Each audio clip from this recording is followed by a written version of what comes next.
Hai semuanya, saya Silaribut Firmawati, seorang pengajar di SD Negeri 1 Ngembak, Kecamatan Purwodadi, Kabupaten Grobogan. Melalui video ini, aku ingin membagikan sedikit kepada teman-teman rekan seperjuangan guru honorer yang sebentar lagi akan menghadapi tes seleksi P3K untuk tahapan yang kedua.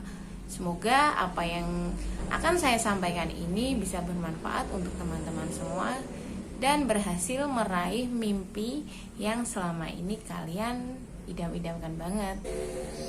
Sedikit cerita bahwa kemarin untuk seleksi tahap pertama, alhamdulillah saya lolos dengan nilai di ketiga kategori soal yang diujikan itu melebihi dari passing grade.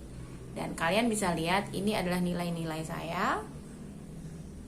Nah, kebetulan sekali banyak WA yang masuk ataupun pertanyaan langsung yang saya terima terkait bagaimana saya belajar untuk persiapan tes seleksi P3K.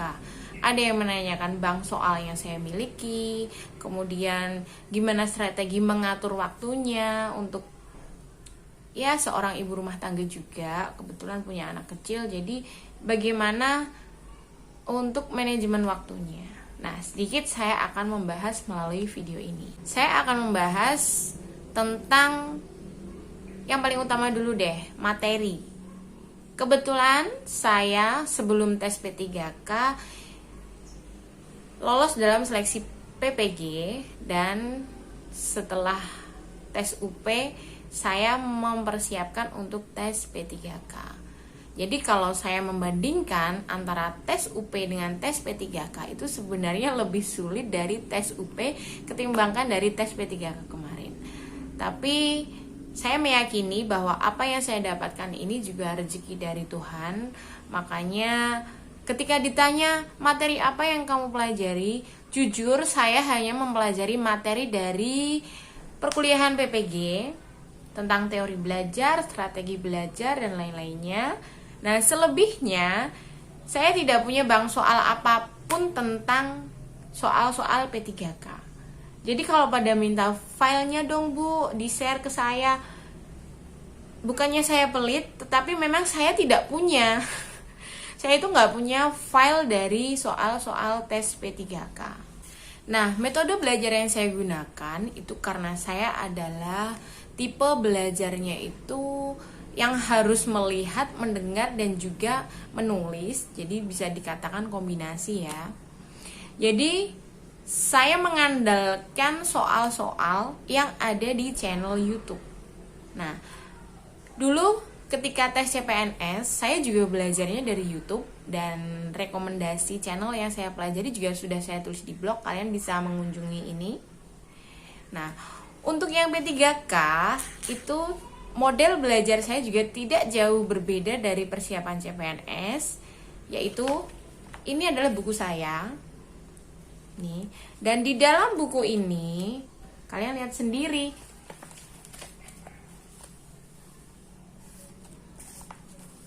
Nih. Jadi saya setiap kali bertemu dengan soal-soal itu, saya tulis soalnya lalu ikutan menjawab. Nah, kalau masih belum jelas dengan apa yang dimaksud soal itu, saya akan mencari literatur lainnya melalui Google ataupun lewat modul P3K. Tapi sebenarnya untuk tes modul PPG. Tapi sebenarnya apa yang keluar di soal P3K kemarin itu dalam modul itu sama sekali tidak ada yang keluar persis. Tetapi paling tidak memahami materi yang sudah dibaca, terutama tentang teori-teori belajar dan implementasinya. Ya, jadi cara yang saya lakukan adalah ketika saya melihat salah satu channel yang membahas tentang soal P3K, saya akan mengikuti soal itu terus dari awal sampai akhir. Lalu setiap soal itu akan saya tulis. Nah, jawaban dari yang soal itu akan saya tambahkan informasinya dengan saya tulis di buku ini. Entah itu matematika, entah itu teori belajar, strategi belajar, metode belajar, saya akan tulis. Nah, selesai menyimak video itu, saya akan membaca ulang. Jadi saya menyimak dengan melihat dan mendengar, lalu saya tulis. Nah, setelah itu saya akan baca ulang. Jadi misalkan kita bahas tentang makna dari UUD 45, pembukaan UUD 45. Ya memang ketika kita menyimak, oke lah, kita tahu, kita paham. Tapi kalau kita nggak mengulang lagi video itu atau mengulang lagi apa yang sudah kita pelajari dengan cara membaca, itu kalau saya pribadi masih belum bisa masuk di ingatan saya. Jadi saya perlu mengulang lagi.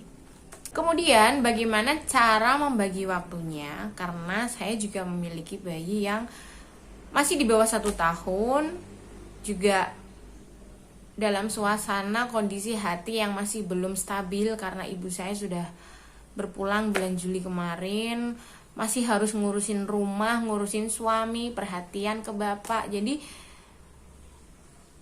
kalau yang ini sesuaikan saja waktunya. Misalkan anak tidur, oke, kita ambil waktu 1 jam untuk belajar.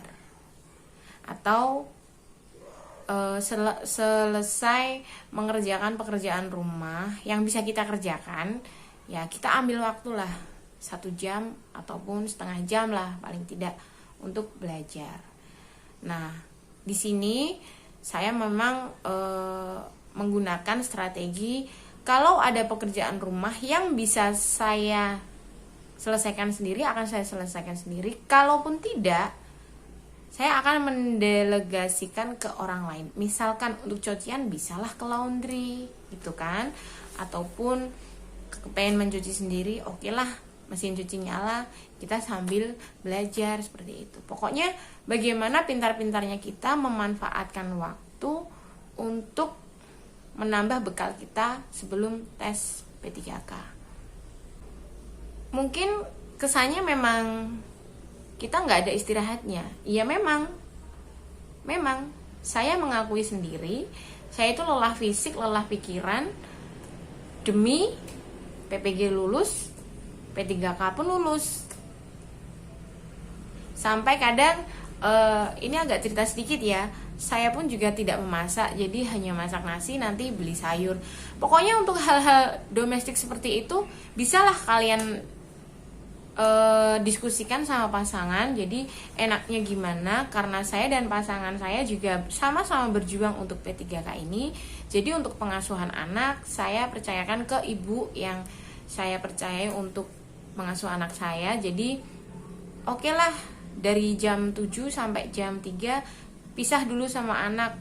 Jadi selain untuk sekolah, kita juga punya waktu untuk belajar. Pokoknya kalau ada waktu luang, daripada kita gunakan untuk ngomongin orang lain, gosip-gosip yang gak perlu, ataupun nongkrong-nongkrong yang gak perlu, kenapa enggak sih kita menepi sebentar, kita bekali diri kita untuk meraih goals yang kita inginkan. Itu sih. Jangan lupa juga untuk berdoa, karena doa itu penting banget ya. Mau dikabulkan sekarang, nanti, ataupun besok, yang penting kita sudah berdoa, kita sudah minta sama Tuhan. Mau dikabulin kapan juga, saya mempercayai bahwa waktu yang terbaik bagi manusia itu adalah waktu yang sudah Tuhan tetapkan. Meskipun kita maunya sekarang, tapi Tuhan ngasihnya nanti. Nah, disitulah kita juga harus bersabar. Oke? Gagal gak apa-apa sih, karena saya juga sudah berkali-kali gagal, sudah berkali-kali menangis karena kegagalan, berkali-kali dihina karena saya gagal. Namun pada akhirnya ini adalah titik saya dan suami bisa membuktikan ke orang-orang yang saat itu menghina kami bahwa ternyata kami bisa di waktu yang tepat. Jadi teman-teman, persiapkanlah dari sekarang, banyak-banyaklah membaca, terutama latihan membaca cepat, dan cari-carilah strategi-strategi mengerjakan soal yang membutuhkan kemampuan menganalisis tingkat tinggi. Jadi kalau mengatakan, aduh soalnya susah banget, bobotnya terlalu susah, menurut saya ya memang susah. Tetapi kalau tujuannya untuk menjaring seorang pengajar yang berkompeten, Kenapa enggak sih kita terus mengupayakan diri untuk menambah kapasitas diri agar kita itu nantinya juga memiliki bekal yang cukup untuk mempersiapkan anak-anak generasi emas di Indonesia. Karena tugas guru saat ini itu nggak hanya mengajar loh, tantangan kita juga sebagai guru tuh sebenarnya sangat berat. Jadi kalau hanya kalian nunggu, aduh dikasih apa ya, kasih kemudahan sama pemerintah. Oke, dari awal kan kita sadar memilih untuk menjadi honorer kan nggak ada gajinya juga nggak cukup, ya kan? Mau nunggu pemerintah juga nunggunya sampai kapan? Nah, jadi di sini yang penting adalah selain kita mempersiapkan diri, kita juga harus bisa merubah sudut pandang kita. Karena sekali lagi, kalau bilang aku jadi guru itu karena kepaksa atau karena ya udahlah nggak ada pekerjaannya, ya kalian memilih itu kan sebenarnya karena kesadaran sendiri toh. Jadi paling tidak kalian itu benar-benar menyiapkan diri untuk mengupayakan yang terbaik di tes seleksi P3K. Oh iya, saat mengerjakan itu, saat tes ya, saya mau cerita sedikit lagi. Saat tes itu saya tidak ada harapan yang muluk-muluk. Yang penting saat itu ya, sebelum berangkat tes saya ke makam ibu, berdoa dan minta doa. Ketemu bapak juga minta doanya. Lalu sebelum tes ada waktu untuk nunggu, saya gunakan untuk baca lagi catatan yang sudah saya buat. Meskipun teman-teman yang sudah masuk, saya memilih untuk nunggu di tempat penitipan tas dan membaca lagi soal-soalnya yang sudah saya tulis. Terus saat mengerjakan tugas itu, mengerjakan tes P3K itu, saya hanya fokus di komputer saya, sholawat, zikir sebisa saya, lalu mengerjakan. Saya pokoknya cari soal-soal yang paling gampang dulu. Kalau ada soal yang susah saya lewati dulu. Pokoknya setelah mengerjakan ya sudah, lupakan. Maksudnya saya lupakan di sini itu saya tidak membahas lagi. Ini tadi soal nomor 10 bahas tentang ini, nomor 11 tentang ini. Tidak, saya tidak membahas lagi soal-soalnya, apa yang keluar apapun. Pokoknya ya sudah, saya selesai mengerjakan, udah selesai. Tinggal lihat nanti hasilnya. Udah gitu aja. Ya. Jadi apapun yang terjadi, fokus, optimis dan capai goals yang sudah kalian tentukan. Insya Allah berhasil. Sedikit dari saya, semoga bermanfaat dan sampai jumpa di video selanjutnya.